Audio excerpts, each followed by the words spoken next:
All right. Welcome to Wake Up to Your Life Magic, a podcast dedicated to elevating our leadership through the conversations we have, and particularly in the corporate world. You can check out more about the podcast at www.wakeuptoyourlifemagic.com. And I'm so excited today because I have with me Mary Gardner. Hey, Mary, how are you? Hello, Helmut. How are you? It's good to see you. Happy So good to see Friday. you. Happy indeed. I Yeah. am. I'm so excited because I know we're going to have both of fun on this in this dialogue. Why don't you tell the audience a little bit about who you are and what you do, and how you help them? Oh, thanks. Well, so good to be here. It's been fun getting to know you. You are a breath of fresh air. So it's always fun to share, with somebody else who's really passionate about what they do. So thank you so much for including me on your podcast. So I have been an executive communication consultant and coach for about or over 20 years. It is my passion. It's my purpose in life. I love working with high achievers and people just to find who they are in the world. It started, I went to Auburn and then went to Capitol Hill. So I was immediately around a lot, very high level of people, worked for Senator Paul Laxalt. He was Reagan's best friend long time ago. And so I just really got to see what an elevated elite like type of person is like. Then I became a celebrity lecture agent and at one of the country's largest speaker firms. And so I got to travel with a lot of speakers, world leaders, people who are in cabinets right now. I was their agent. I was their, the person that booked them. So that was on all sides of the political spectrum, and found that really helped shape who I was as a professional, is knowing at the top of the heap, there are people and standards that they hold. And so I learned a lot there. Ended up later meeting my now ex-husband on the internet. I was one of the first people to meet my then husband online. So I was big into talking about that, did the lecture circuit, then had a stint on Wall Street, worked at Goldman Sachs as a corporate trainer, and owned one of the first coach training companies in the world. So I've been out there for a long time working with high level achievers. And at this point in my life, I just always feel led to the right people. And I have a vision that I want everybody to be living and working in their purpose. So they're happy, and they spread goodness, not the crap that a lot of people are stuck and mired in. So that's kind of who I am. Personally, I'm a mom and I have a horse and I am an animal lover and I love the outdoors. So that's a little bit about me. Oh, and That's I swim. beautiful. I'm a swimmer too, and I got some guns. Yes, you know, look at her. Show me her guns. Yes.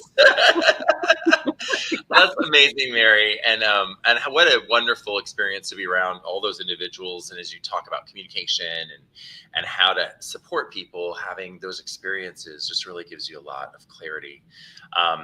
I love to give the audience an opportunity to get to know some part of you that really speaks to, a moment in your life maybe that switched you, that changed you, that made your story what it is. What's something you can share with the audience a little bit about your story, a moment that was perhaps defining for you? Oh, I love that question. That's so brilliant. Well, when I lived in New York, I always prided myself in being like the fastest walker. I'd walk faster than everybody. I was like, zip, zip, zip, zip, zip, zip, do everything, big connector, do this, do that. And then I got pregnant and I had a preemie and my baby was 28 weeks. So he was 12 weeks early. And it slowed me down because I was in the hospital, couldn't get out at all, laying upside down in a hospital bed for months.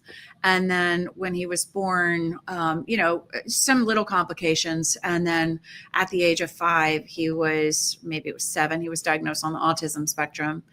And it just put a stop to me going full tilt. I was so ambitious. I was wanting to climb every single mountain I came across. And I finally, when he was diagnosed, they said, there's no known cause, there's no known cure. And I'm like, that's BS. I'm going to find out what it is. And so I stopped everything and I just used my mother intuition And I just started with massaging his back and, spending more time with him and starting cooking. And I just slowed down. I stopped everything. I'm like, there's nothing worth more than my son. I had a brother who was disabled. I'm like, there's no way I'm going to allow this to happen. I'm going to solve this issue. So through diet, exercise, I started a support group where I had all these speakers that came in. I read everything, and we ultimately went gluten, dairy free, no nitrates in the meat, no food dye, no high fructose corn syrup. I mean, we did everything. I worked with a behavioral analysis, a friend of mine from Miami, and I wrote a book. It's on Amazon. It's called Blessed Chaos. And it changed me totally because I realized compassion for people. We don't know what people are going through. And I was a mess for a long time. I couldn't function. It was like I didn't know how to cook gluten free back then. I mean, I had to learn a lot of things. So starting over was really humbling. And my book is called Blessed Chaos because it was chaotic and crazy, but it made me so much better of a person, more grounded, more understanding, more compassionate for other people. And so I know life is up and down, and that's the way it goes. So not all of us are at the top all the time, and that's okay. So that was my pivotal moment. My son is now 25 and amazing. He's studying to become a pilot. He's the hardest worker I know. He has 3 jobs. He's like a machine. He's amazing. So he's not on the spectrum anymore. And, I believe that and everything else can be healed. So it takes some time, effort, and strategy, but that's my belief. So That's beautiful. I mean, there's so many things in there. First of all, I would have competed you for fast walker. I feel like gay men have an advantage. But it's interesting because life has a way, I found as a parent, of bringing us the lessons we need to learn sometimes through our children. And it's just one of those things that occurs. And I love how your life was slowing down. You said, you weren't at the top, but maybe you were, becoming what you needed to become through the process of him. And that's a beautiful story. I'm sure something everyone can relate to, because there are moments we think we're not winning when in fact we're just developing another skill, right? Yeah. We're developing something else. Yeah. There's people that go through that desert. The desert is not fun. And I remember saying to my mom, where's the joy? Where's the joy? And so I wish I could go back and pivot and give myself more gratitude at that time. But being in the desert for a long time, it's hard. And a lot of people get stuck there forever. And so I'm just so grateful I'm not there anymore. Yeah. But you're right. Kids are our greatest teachers. They are. Yeah. Whether we like it or not, we did. Yeah. You don't even realize that that's what you're signing up for. You just don't even know. I think if we knew, we wouldn't have them, Amen to that. Right. Well, let's talk a little bit, Mary, about the vision you're creating. You do the work you do. You're helping people as you are. What's your vision as your North Star of what you're creating in the world, and hoping to achieve through the work that you're doing? Yeah. I'm kind of like, oh, squirrel. You're like, let me go there. Let me go there. I've been, as an entrepreneur, you get to do that. So but I think the thread that's always been in my heart is really helping people evolve and helping people see a better place for themselves and having a higher vision for themselves. So I love doing that. I've been very, very fortunate in my career to be able to work with a lot of well-known professionals, both on the business side, the athletic side, and celebrity speakers and whatnot. And, I really want to take that message to the world. And so I've been doing it in a certain area for a long time, but I think that now that my son is older and I've been doing this for so long, it's intuitive that we're probably going to be building a more global brand. And so that's my hope as we go forward, that I love to write, and I've been a speaker for a long time, off and on. So I think that it's going to be a more global mission. I really believe people are missing out on not being spiritual. And I think there's a spiritual awakening that's happening right now. So I lean into that, really want to lean into that. And I want to call people forth to have higher standards.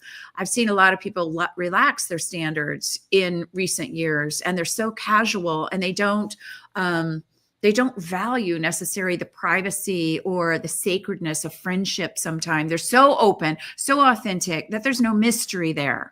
And so I really want to bring back, it's a sort of professionalism to a younger generation, but also an elite status where they actually hold themselves to a higher standard. So I'm a little bit in that area. I've cracked the whip with people like, stop, what are you doing? What are you doing? Who are you? And then the other thing, I see people run round and round and round with ADD and not managing their brains. And I'm like, you have the ability to manage yourself. You need to do it. So all this mental illness that people are suffering through, the anxiety and the depression, which is really plaguing America right now, there are ways to solve it. And so you have to get a strategy. So I help my clients do that. And so it's such a relief to have strategies that really do help people like that. So those are a couple things that I'm working on now and in the future. Sorry. Yeah. No, I love it. I love it. Listen, you couldn't have played that better because, this podcast is called Wake Up to Your Life Magic because I wrote a book on spiritual awakening. I wrote a book calling us to realize that so many of us are asleep, have been asleep. We all stopped in the pandemic and kind of said, hey, right? But the reality is we are asleep to the fact that we're all creating this world together. There's nothing that's going on in the world around us that we are not allowing, that we are not enabling. And I think a lot of us are overwhelmed by the things that have to be fixed, right? It seems almost hopeless, right? Yeah. Our drive for profit over people, the lack of morality. Like I think about how we will enslave anyone to their greatest lust and be like, hey, good job making $1 million on that business, right? Even though that business doesn't help people. So there's a lot in the book. Oh, I love it. I definitely want to read it. Sounds great.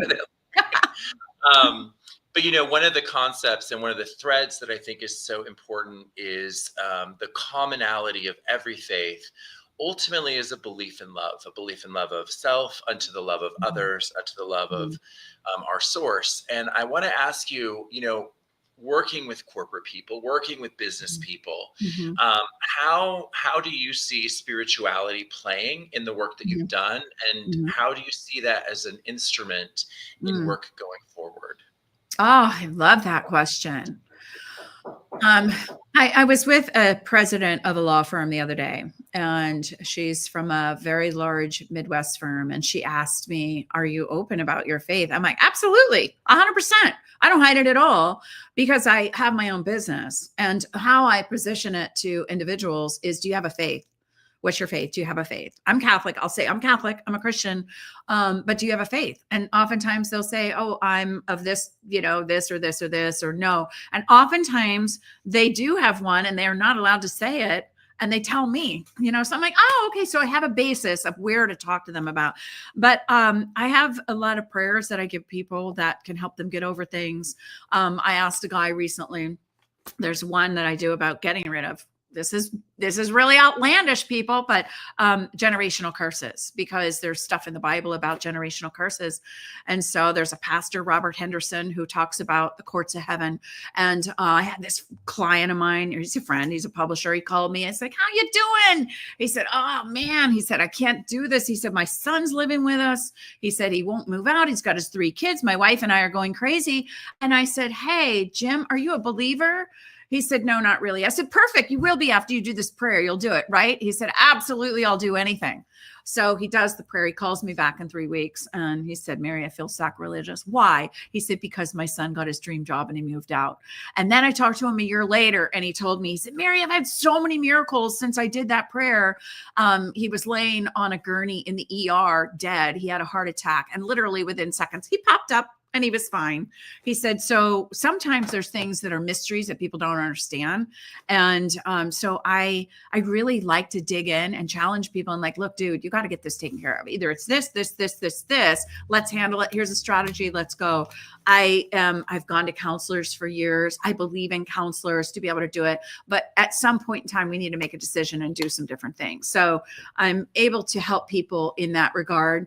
And I've never had anyone, criticize me from the stage. When I'm on stage, I'll say, hey, according to the book, Think and Grow Rich, or Napoleon Hill, some of these guys, the 25 magnetic characteristics of a person, one of them is a belief in God. So I'm going to assume all you guys are charismatic. I'm going to assume you have a belief in God. We're going to talk about this. You need to be praying, your magic moment in the morning.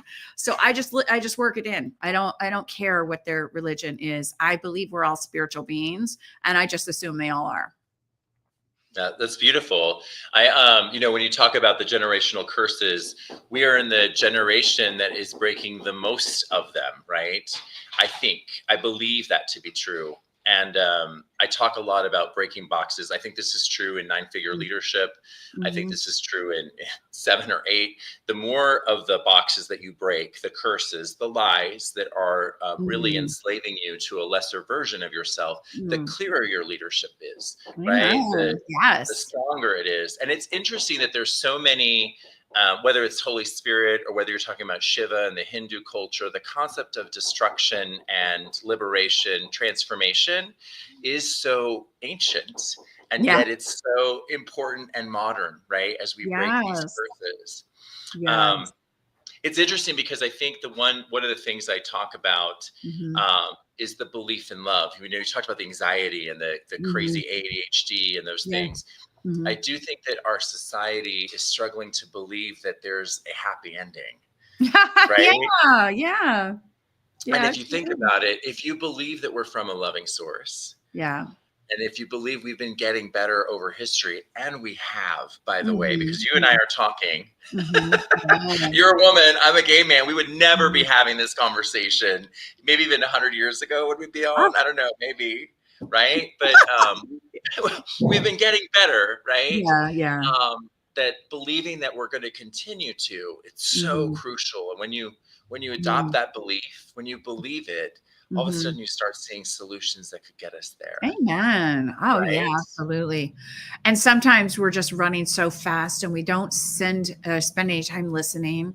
And I always love, or for myself, I'll say, be still and know that I am God. And there have been times where I've just run myself ragged, working 11 hours, 12 hours a day. And for a woman, we don't like to do that. I like to be joyful and fun and, and then you're just like, we don't. You guys can, I don't know, maybe handle a little bit more, I think. I've accepted that through the years. Like, I'm not built, it's kind of like the bro culture, like as women that are trying to do bro culture, it's just not the way we're naturally built. And so for me, I like to lean into joy, joyfulness, quiet, peace, calm. So I will ask people, you were talking about leaning into love. It's like, where do you feel good? Where are you happy? What are those things that genuinely fill your cup? And start to do a little bit of that and bring yourself, they even have studies on vacations. You need to take some time off. So I think all of those things together just to bring some balance. And I've learned something else really important recently through one of my clients who has a gratitude. It's a like a 3-week test or whatever. He can change anybody's mental illness or anxiety. He's gotten people off meds and everything by using gratitude. And his name is Thane Martin. He's amazing. He's an amazing coach. And he works with people to create these opportunities and experiences so your brain actually will change and get in gratitude. And for a long time, I lived with, that where's the joy? I'm doing all the work. I'm going to church. I'm reading my scripture. I'm doing my journal. I'm working out, but I didn't have that internal love that you're talking about. And I started realizing, and through Thane's program especially, I realized that we can create that any moment by expressing our love and gratitude for a stranger or for someone, and actually not just, oh, thank you. Thanks. Hey, thanks. That was great. Rather than that, actually spend a few minutes with them explaining why it's so important that you impacted me that way. And so I've taken a lot more time in my life to express and to be, just honored to be around someone, or if it's somebody at a Starbucks or whatever. Thank you so much for making that beautiful drink. I can tell that you did a lot extra. Most people don't spend that kind of extra time, and you did. And I just want to tell you, I really notice you today. And they're like, oh my gosh, thank you. And you're like, you're welcome. And you have this amazing experience where you get this just drop of love.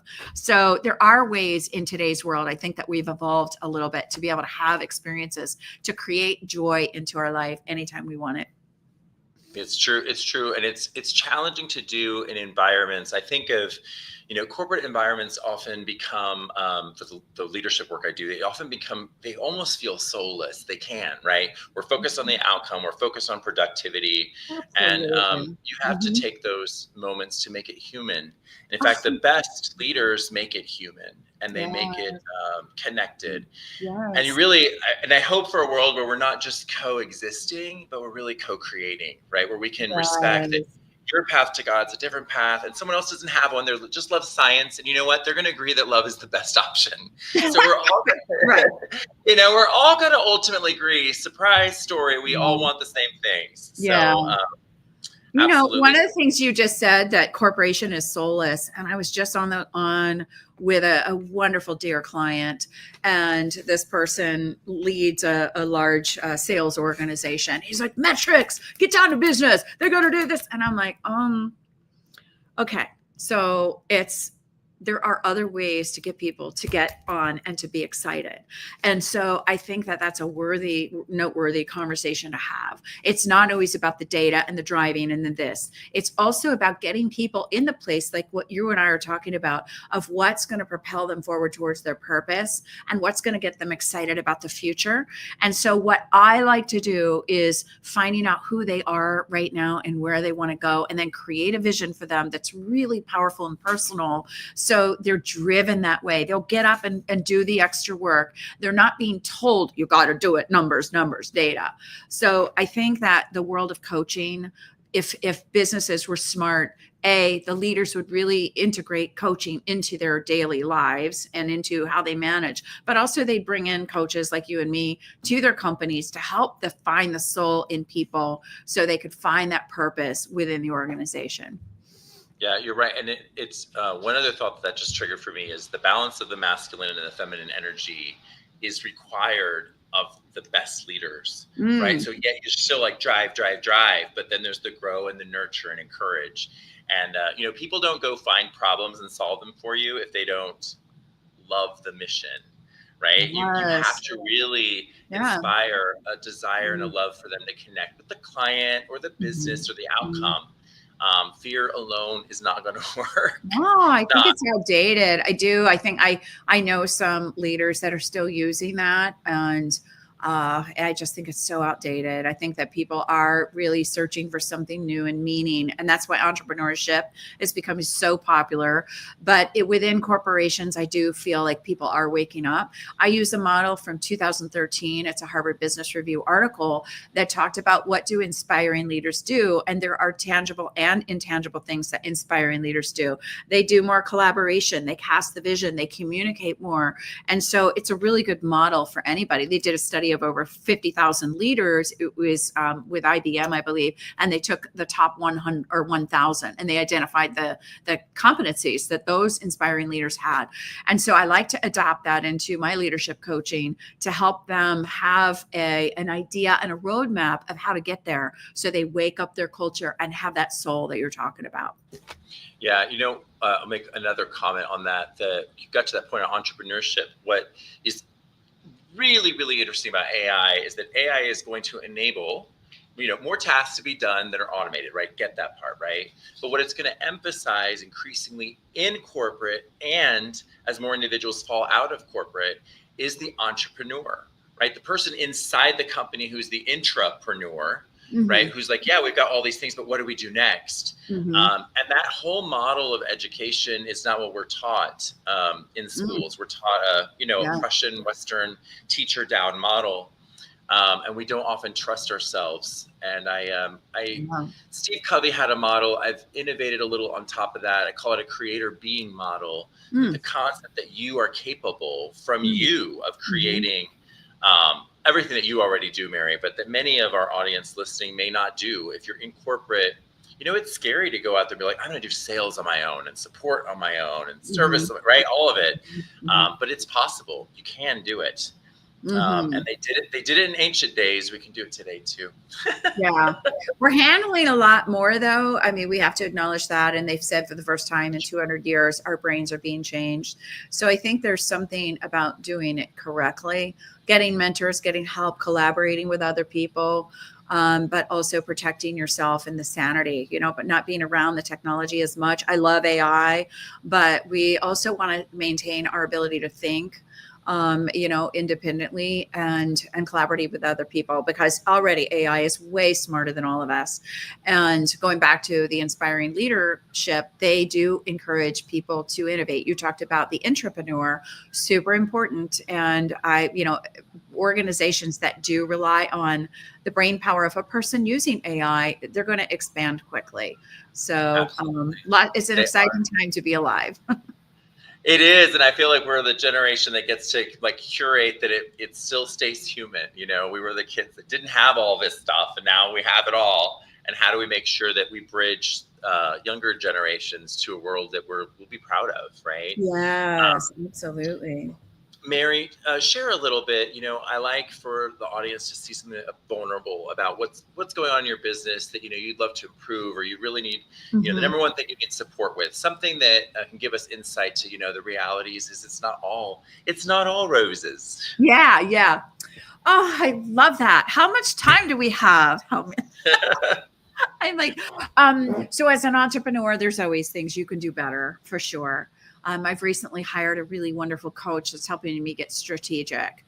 And I spend a lot more time on my life than I probably should, because I have a lot of fun things that keep me busy. And as I shared with you, I just went through a really horrible time. My dog just passed away, and it was like losing my best friend. She's been my companion for a long time. So I do let my own life interfere with my business. Never as far as if I have a client and, I show up at the Sure. right time or whatever, but just, driving the business forward. So I think I'm like everybody. I love to scroll on my phone. And so it's wasting time. It's being focused. It's really being strategic about the types of people that I work with. I had a lot of workshops this year that I did that were open webinars. And whereas I think that I brought really great content to the table, maybe not all the right people. So being very strategic about who I can help and what I can help with. So I'm always tweaking. I'm always wanting to go with the right, to the right place. And I'm just going to keep doing it and hopefully be, as good as I can be. My son just came in and doesn't realize that I'm on a podcast right now live. So That's Jeremy, okay. You know what? hello. I'm on a live podcast in front of thousands of people. It's funny because I had my daughter walked by too, and then I had this guy with the hammer over here. So like, what am I doing? I think the reality is the focus, right? The ability for us to Yeah. focus Mhm. is it's real, right? This is so tempting. You're just like Yeah. boom, boom,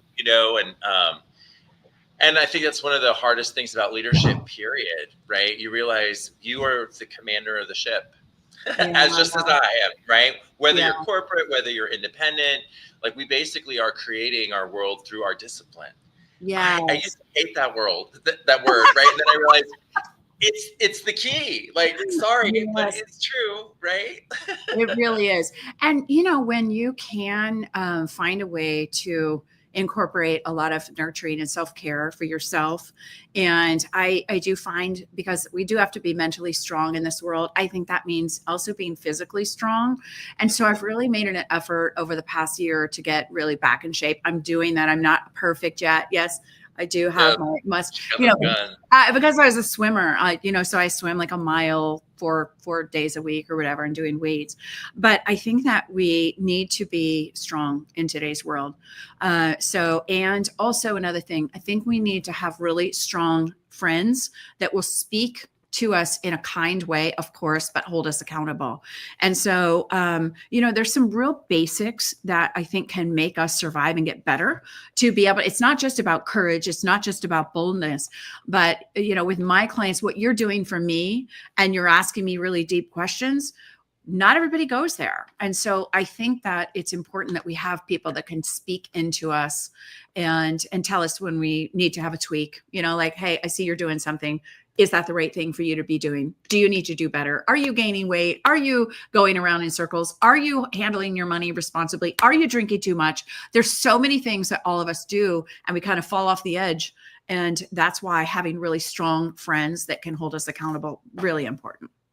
It's totally true. And I think when you realize that we are spiritual beings in these human bodies, and there is a connection, right? The doing and the being have a connection. You said like exercising, right? They are connected. But once you realize that, I love the deep questions. They're the only ones that matter, because guess what? Like when we close our eyes in death, I don't know what the next thing is, right? But I want to grow all the way through, and I want to leave the world a better place for the next generation. And we're only going to do that if we mature the person inside. So, so many great things about what you said. I would love, Mary, for you to share with the audience something that you wish, you've learned along the way, but man, you wish someone had told you that earlier because it was really valuable for you. What would you share with me? Wow. I probably did hear it earlier. I was back in the day, one of the very first coaches was Thomas Leonard.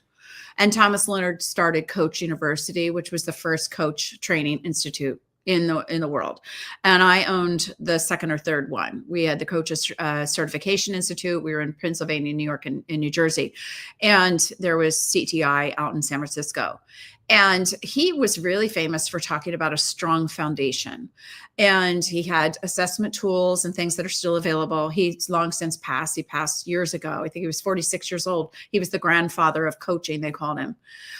So I think as a strong foundation that you want to look at is, having, of course, God first, family second, friends third, your business is having a stronger foundation and really working on that. And to me, that means character, that means ethics, that means a spiritual, for me, it's my Catholic faith. And I've leaned into that. I listen to Hallow app. And I don't always feel anything. That's one thing that people don't necessarily understand, is that you don't always feel everything, feel like this presence of God all the time. Mother Teresa certainly didn't.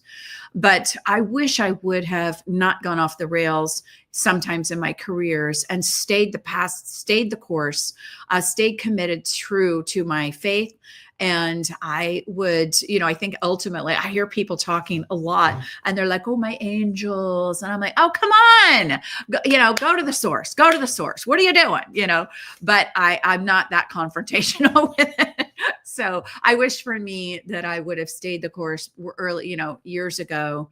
And now my goal is really to help people what you're doing. So important, being bold with your faith, encouraging other people to have some, to follow love, and to then create a world that's beautiful, helpful, inspiring, and loving. And so that's my goal going forward. That's beautiful. I'm going to chime in. I think that's beautiful. I think revitalizing a true belief in a loving source, right? And that source can be your ancestors. I get really excited about that because I agree with you. I think that we've come so far. And AI is the doorway for us to go further. We just need to have a unified vision, right? And I'm going to go to some Bible stuff. I say I feel like we are in the modern day Tower of Babel, right? And the message was, you can do anything if you're united in a belief, right?